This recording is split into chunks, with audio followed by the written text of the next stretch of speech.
તો પાટણથી મહત્વના સમાચાર મળી રહ્યા છે। નજર કરીએ મહત્વના સમાચાર પર। પાટણ જિલ્લાની 227 ગ્રામ પંચાયતની ચૂંટણીની મતગણતરી હાથ ધરાવવાની છે। પાટણ જિલ્લામાં કુલ 79.85% મતદાન નોંધાયું હતું। 9 તાલુકા કક્ષાએ મતગણતરી હાથ ધરાવવાની છે। તો સરસ્વતી તાલુકાની 33 ગ્રામ પંચાયતની મતગણતરી પણ હાથ ધરાશે। તો આજે ગુજરાતની ગ્રામ પંચાયતોની ચૂંટણીનું પરિણામ જાહેર થવાનું છે। રાધનપુર તાલુકાની 7 ગ્રામ પંચાયતની મોડેલ સ્કૂલ રાધનપુર ખાતે મતગણતરી હાથ ધરાશે। તો સાંતલપુર તાલુકાની 26 ગ્રામ પંચાયતની મતગણતરીનું પણ આયોજન કરાયું છે। તૈયારીઓને આખરી ઓપ આપી દેવામાં આવ્યો છે। પાટણ જિલ્લાની 227 ગ્રામ પંચાયતની ચૂંટણીની મતગણતરી હાથ ધરાવવાની છે।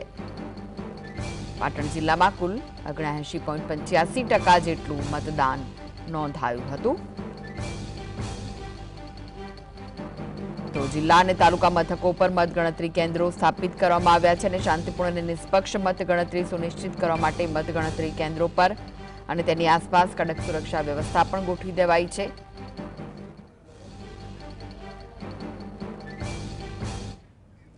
તો વધુ વિગતો માટે જોડાઈ ગયા છે પાટણથી સંવાદદાતા અલ્કેશ, પાટણમાં પણ ગ્રામ પંચાયતોની ચૂંટણી માટે મતગણતરી પ્રક્રિયા હાથ ધરાવવાની છે।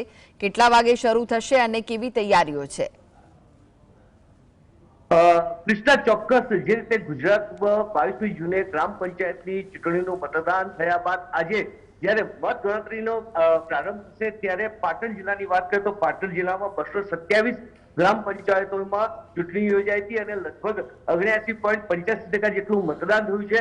આ ચૂંટણી છે એ બેલેટ પેપરથી યોજાઈ હતી, તેને લઈને જે મતગણતરી સ્થળ છે મતગણના છે એ મતગણનામાં ક્યાંક જોઈએ એવી ઈવીએમ જેવી રીતે ઝડપ નહીં આવે, પરંતુ રાત સુધીમાં મોટાભાગના જે પરિણામો આવી શકે એમ છે।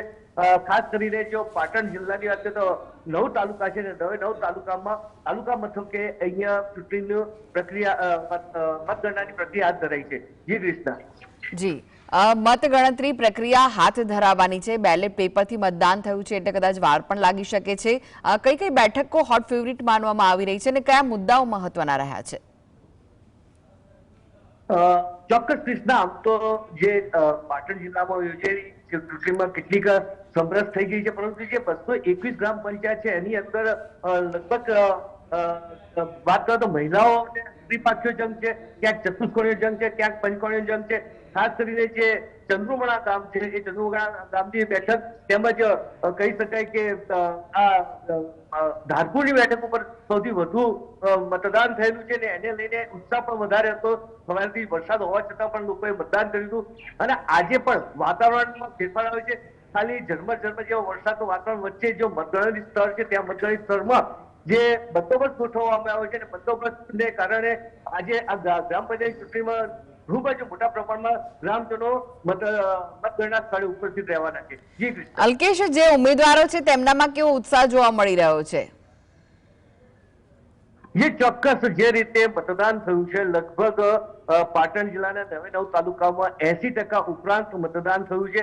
માત્ર એક સિદ્ધપુર તાલુકાની વાત કરીએ ત્યાં 69% મતદાન થયું છે। બાકી તમામ જે 8 તાલુકાઓમાં છે 80% ઉપરાંત મતદાન થતા જે પોતાને 2.5-3 વર્ષથી કામો અધૂરા હતા એ પોતાનો સરપંચ મળે ગામને અને ગામને વહીવટ કરે અને પોતાનું કામ થાય એને લઈને ખૂબ મોટા પ્રમાણમાં મતદાન થયું છે। એટલે લગભગ જે કહી શકાય ને કે સભ્યો અને જે સરપંચ એના ચૂંટવા માટે ગ્રામ લોકોએ ખૂબ જ મોટા પ્રમાણમાં મતદાન કર્યું છે। કારણ કે જે રીતે ગામની સમસ્યાઓ છે ગામની સમસ્યાઓ 2.5-3 વર્ષથી કહેવાય કે નથી થઈ શકી એ પૂરું કરવા માટે સરપંચ હોવો એ જરૂરી છે અને ગ્રામ પંચાયતમાં જે કહી શકાય કે સરપંચ એ લોકશાહીમાં પાયો હોય છે। જી કૃષ્ણ। જી, આભાર અલ્કેશ સમગ્ર માહિતી આપવા માટે। તો તમામ જગ્યાએ જે તૈયારીઓ છે તેને આખરી ઓપ આપી દેવામાં આવ્યો છે। લગભગ અમુક જગ્યાએ સવારે 8 વાગ્યાથી તો ક્યાંક 9 વાગ્યાથી મતગણતરી શરૂ થવાની છે।